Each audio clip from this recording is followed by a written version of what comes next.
안녕하세요. 대한고혈압학회 홍보대사를 맡고 있는 김혜영입니다.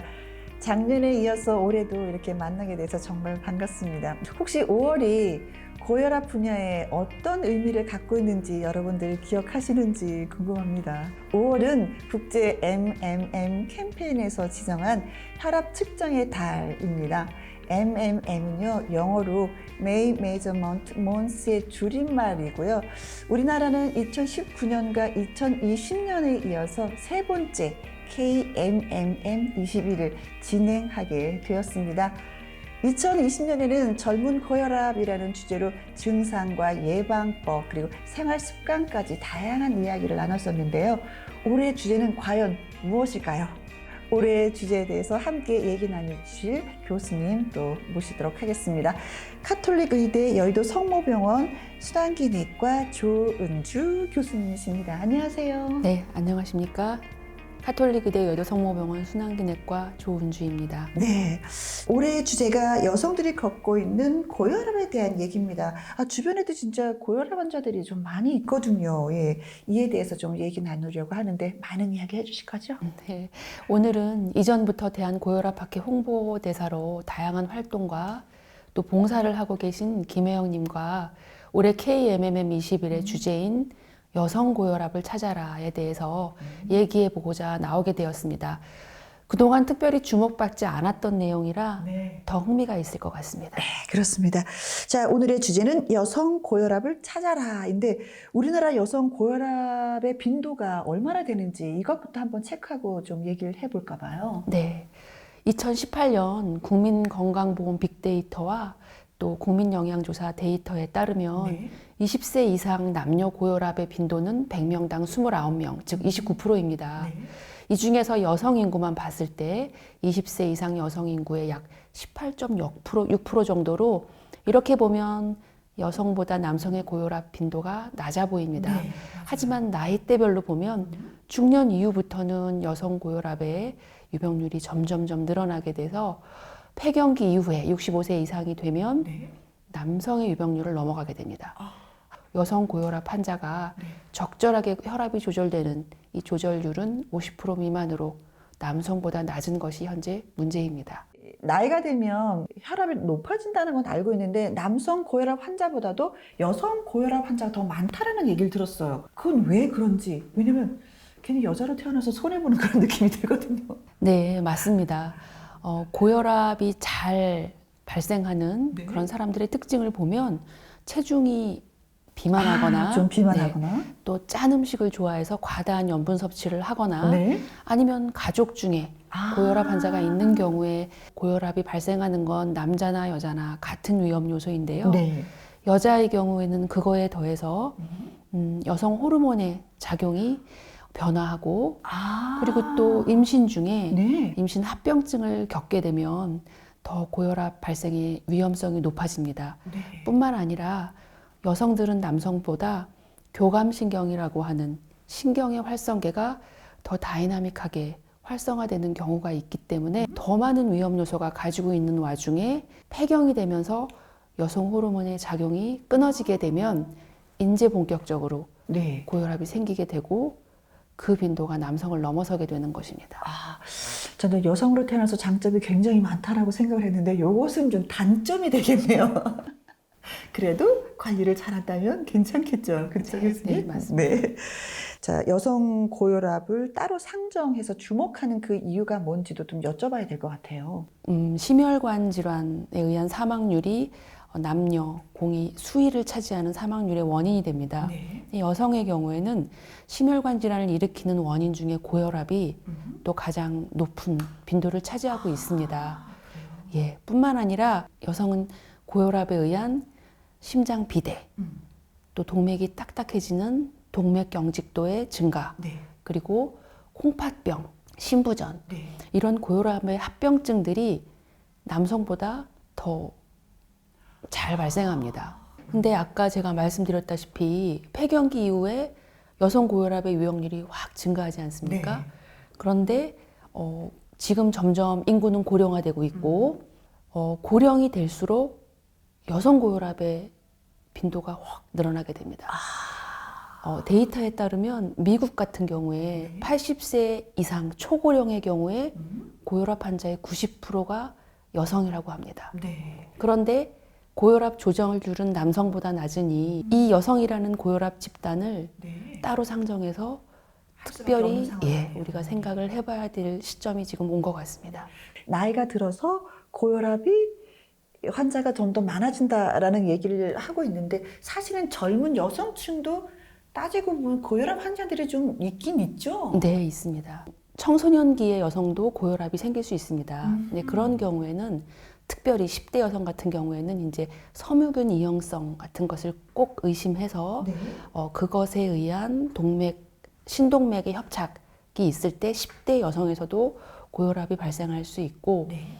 고알도스테론 혈증이라든지 갑상선 기능 저하 아. 그리고 이제 피임 약제를 복용하는 경우에도 고혈압이 발생할 수 있고 네. 그 이외에 이제 선천성 심질환 또 자가면역 질환 이런 염색체 이상 질환 이런 고혈압의 원인이 있는 2차성 고혈압 때문에 생기는 고혈압이 청소년기나 10대 여성기에 발생할 수 있기 때문에 네.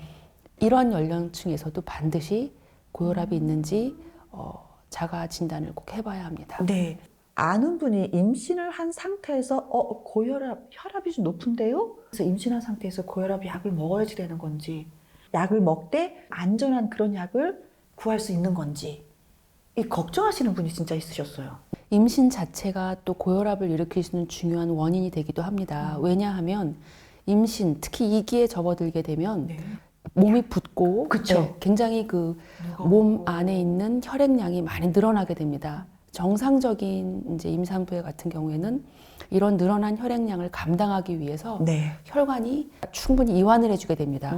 그래서 혈압이 올라가는 일이 없는데 만약에 임산부가 잠재되어 있는 내피세포 기능에 이상이 있거나 아니면 동맥경화가 진행되어 있는 상태라면 이런 임신 2기 때 늘어나는 혈액의 볼륨을 감당하지 못하고 이제 고혈압이 발생하게 되는 혈압이 것입니다. 높아지는 거죠. 높아지게 되는 것입니다.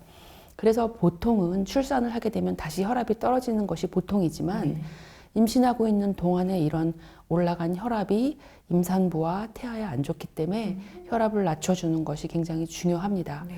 태아와 임산부에게 안전하게 끌고 갈 수 있는 몇몇 고혈압 약제가 있기 때문에 임신을 했는데 혈압이 높은 경우에는 네. 주치의 선생님과 충분히 상의를 해서 혈압 약제를 복용하고 네. 혈압을 낮추는 것이 태아의 건강에도 굉장히 중요합니다.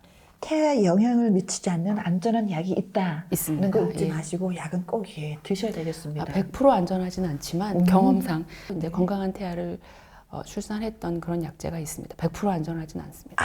알겠습니다. 이제 나이가 들어서 폐경이 되면 아무래도 이제 호르몬 치료제를 우리가 이제 먹게 되잖아요. 이 호르몬 치료제 먹는 것도 고혈압하고 어떤 그 연관이 있는 건가요?